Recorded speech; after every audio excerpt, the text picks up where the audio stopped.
Distinguished ladies and gentlemen, good afternoon. When my daughter was born, I told myself that I will try very hard to make sure she did not get malaria before she turned 6. I had read somewhere that children are a little bit more resilient to illness after the age of 6. Because I knew how terrible malaria had been in my own childhood, I didn't want her to suffer as I had. So every day I would very meticulously spray her skin with insect repellent, her ears, her toes, her neck. And so instead of those deliciously innocent scent of babies, like fresh talcum and lavender, my daughter smelled of insect repellent. I often examined the mosquito window netting, checking for holes. A frequent refrain that friends and family heard from me when they visited our Lagos home was, "Me choose us some mosquito." Shut the door quickly because of mosquitoes. My daughter will turn 7 this October, and she has never had malaria. This, for me, is a very tiny example of what can be achieved when we put our minds to it. I remember a cousin telling me it didn't matter what I did, that my daughter would get malaria because, well, everyone gets malaria. Malaria is so common that we think we have to have it. But we don't have to. Malaria can disappear from our lives forever. Malaria has been eliminated in 40 countries so far, with China being the 40th this year. But for us in many parts of Africa, it has not. And malaria is not the only disease which needlessly plagues millions of lives.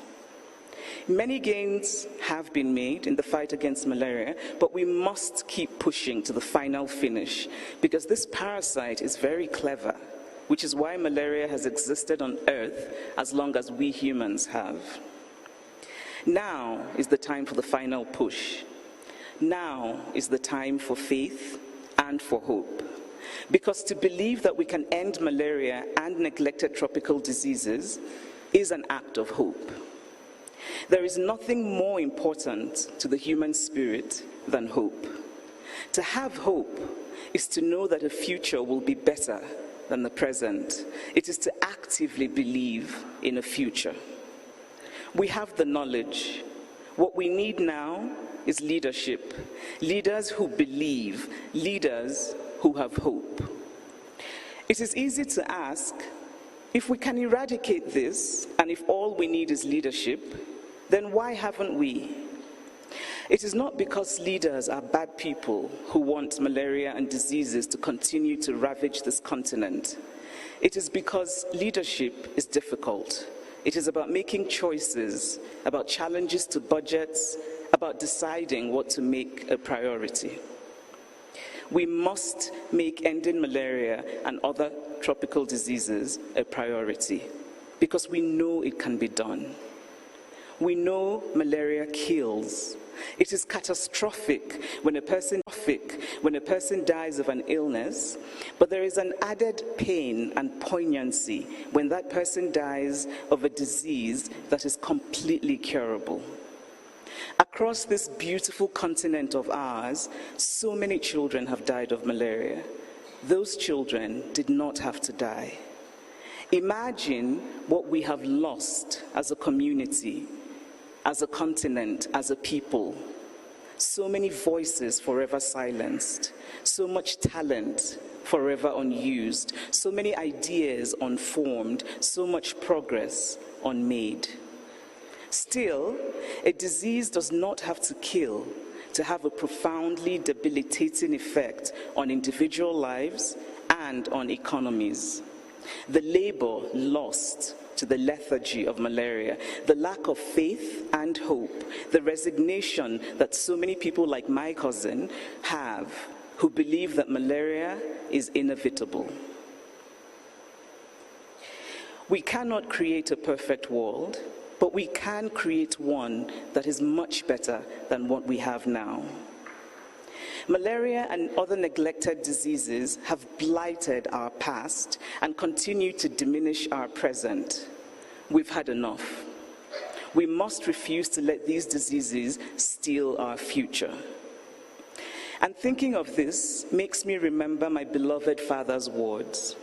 My father was a professor of statistics. I have never liked mathematics. And once I took practice exam papers to my father, and I complained about all of the problems that I could not solve. And he said to me, "Show me the problems that you can solve." And I did. And then he said, "When you get into the exam, first go through and solve what you are sure that you can solve, and then afterwards go back to the others and try solving them before your time is up." Our world today is bruised and battered by COVID. We are still learning about COVID, and it is of course imperative that we understand COVID. But we already understand malaria and other neglected tropical diseases. We can solve them. Sometimes it is an act of courage to believe that something that can be solved can in fact be solved. We need courage. If we eradicate malaria and other tropical diseases, our health clinics would be strengthened and would be able to focus on the things we do not fully know, on other diseases we do not yet fully understand. Because sadly, other pandemics will come in the future. It feels wrong, morally wrong, to know that we live in a modern world of self-driving cars and drones and visits to space. And yet, these ancient diseases, these diseases that we know can be conquered because they have been conquered in different parts of the world, are still killing so many people in the Commonwealth. This is the time to show what can happen with a collective will. And it has to be collective because mosquitoes and those diseases do not recognize borders.